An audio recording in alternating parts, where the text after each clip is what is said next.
Hey everybody, thank you for joining me on this live. Happy Sunday. And if you could just let me know that you can hear me okay by either saying yes, leaving a like, or letting me know that you can actually hear me okay and that I'm coming through, that there's no real choppiness or that my voice is distorted, that'd be great. Just want to let some people get on before we get started. So as you get on, if you just want to let yourself be known, say hi or let me know where you're from, that'd be great. And we can get started on this really soon. For those who don't know me, my name is Jason Matthews, and I help people create quality connections, but not in the way that you might think. And before we get started, if you want to learn how to create the kind of connections that create positive and productive relationships, head on over to traumaticfreedomclass.com. It's an invitation to a webinar that I hold, and there's nothing to buy. It's just a free sign up that you can access to. Just read through what you'll get, what you can expect from the webinar. Click the button at the bottom, and then go ahead and fill out the registration form, and I will see you on the webinar. All right, so when people come to me, they usually tell me that they want to connect with people in a very meaningful way. And they find that they have a hard time doing this, even though they are intelligent people who have been successful and are willing to do whatever it takes to achieve their goals. They find that when they go to connect with somebody, it's almost as if they are feeling rejected, or they keep on running into people who don't really appreciate them or trust them or feel like they are being genuine. And I tell them that one of the reasons why this happens is because the connection with yourself is the most important connection you can have. And if that connection isn't authentic, it's going to come across to other people who are not going to believe you are being authentic with them. And I want to share a story with that in just a moment. But before I do, if you want to learn how to create the kind of connections that will result in positive and productive relationships with whomever you decide to engage with, head on over to traumaticfreedomclass.com. I like to mumble my words. It's a webinar invitation website, just a description of what you can expect from the webinar. So go ahead and read through that, and if it tickles your fancy, go on and click the button, fill out the registration form. Again, nothing to buy, and I will see you there. Oh, if you could just please type in traumaticfreedomclass.com in the comments, that'd be awesome. I'd really appreciate that. So there's an author by the name of Tony Sorensen. Oh, by the way, I use a tablet to keep myself on track, and just in case you see me continue looking down, I'm really just looking at this just to make sure that I keep my notes straight and I have an intelligent flow. So Tony Sorensen says, the most important person you must believe in is yourself. But the quality of that relationship, it really determines the connections you have with other people. And believe me, I used to have some of the crappiest relationships with people. Either I was relating to people whom had the same kind of mindset that I did, or the people that I wanted to connect with didn't believe that I was really worth connecting with, and so either would treat me at arm's length or would act hostily towards me. It wasn't about them. I came to realize that the way that I was being treated had nothing to do with them. It first started with the way that I believed in myself and what I believed that I was worth. So I was the kind of guy who was really angry. I was angry almost all the time. And what I found out recently was that my anger, my desire to withdraw, or my need to be right really comes down to how I felt about myself. I was a depressed person, and I did not want to admit that I was depressed because I believed that depression was weakness. And so I would act this way in order to cover the fact that I hated myself. And even though I covered it up, it still came through because of the way that I treated other people or the way that I acted around them. It made them feel like I was unsafe to speak with or connect with. And the only people that I really responded well to, or that responded well to me, were the ones who felt the exact same way I did. So I was commiserating with people who felt as bad about themselves as I did about myself, which really didn't get me anywhere. And it wasn't until I realized that I needed to make a change in the way that I related to myself that I began to experience changes in the way that other people related to me. So I was able to overcome my disgust of myself, and I was able to really change the way that I related to myself by creating a sense of peace that the way I am is all that I can be. There's no way that I can change it, so I might as well embrace it and really learn from how I am. Learn some lessons about how I can improve myself based on the experiences that I've had in my life. Instead of wallowing in self-pity about how life has never been fair, or that how I've constantly been bullied, or how I've been the subject of domestic abuse, sexual assault, or whatever. It had nothing to do with that. It was about needing to see the experiences I had as potential lessons on how I can improve myself.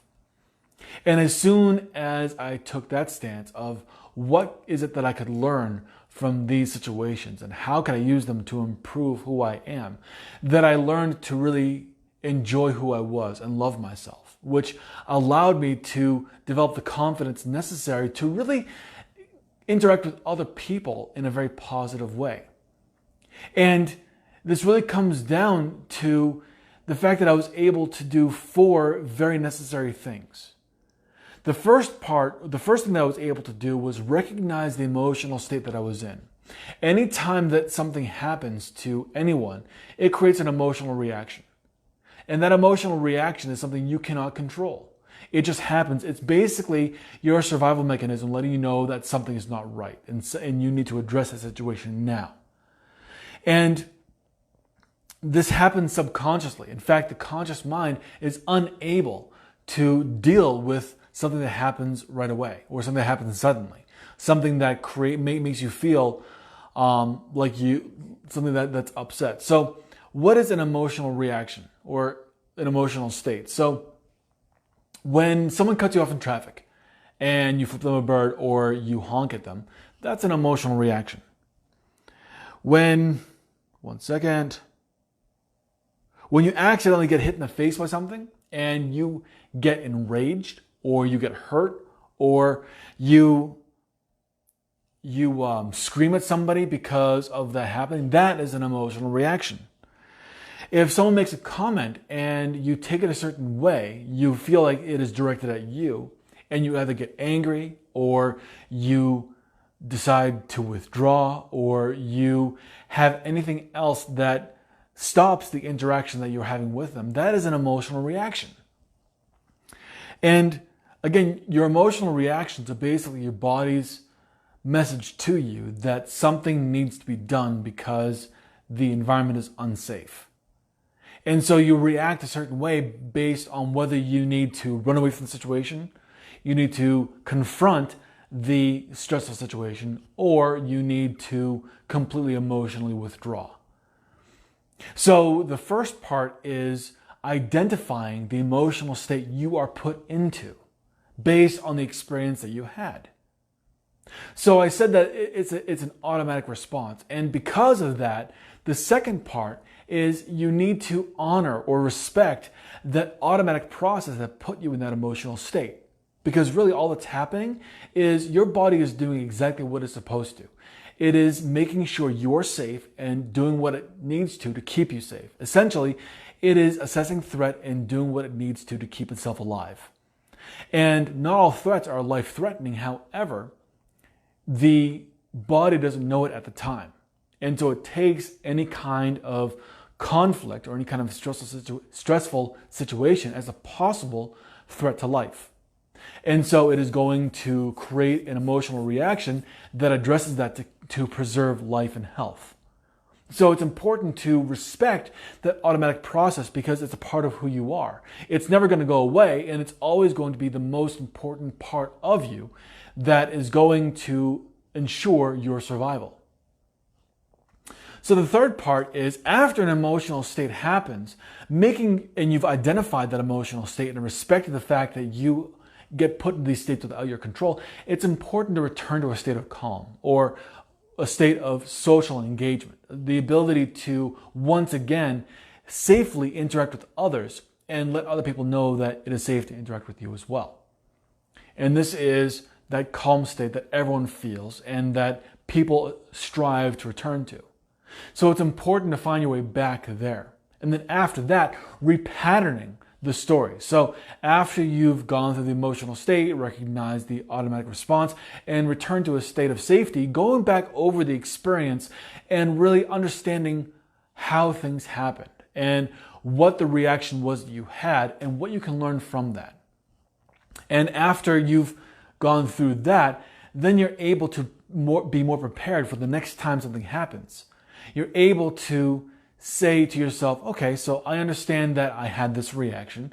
I got a ball of paper to the face accidentally and I screamed at this person, and I realized that it might not have been the best reaction, and I apologized for that, and we're able to return to being friends. I know now that when I get a ball of paper to the face, more than likely it wasn't meant as an intentional. It's not going to hurt me either. So there's no reason for me to really react that way next time. So the next time that does happen, or something similar to that happens, you're able to change the way you react, which means that you no longer are controlled by your emotions, and you've changed the way that you relate to yourself, because you're no longer worrying about having to control your emotions or having to make sure that you are acting a certain way at all times. You accept the fact that you react a certain way because it is ingrained in your survival, and that's okay. And by understanding that and accepting that, you're able to then change the way over time that you react to that.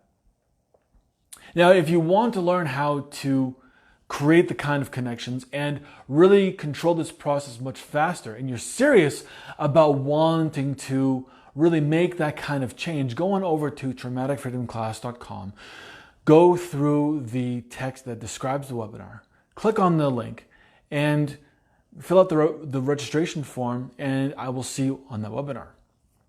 So to recap, your emotional state is something that just happens. And the better you relate to yourself, the better you can relate to other people.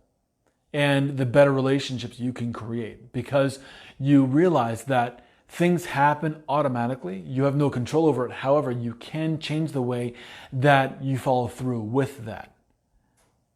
So I hope you enjoyed this webinar. I hope you enjoyed this message, and let me know what you think. Let me know what your thoughts are. If you have any comments or you have any questions, go ahead and post them in the comment section. I'd be happy to answer any questions you have or address any concerns you might have, or your thoughts, or hear your thoughts about this video. And don't forget to go to traumaticfreedomclass.com in order to learn more about how you can create the kind of connections that lead to positive and productive relationships. All right, guys, that's all I have. Thank you so much for being here, and I will talk to you next time. Take care.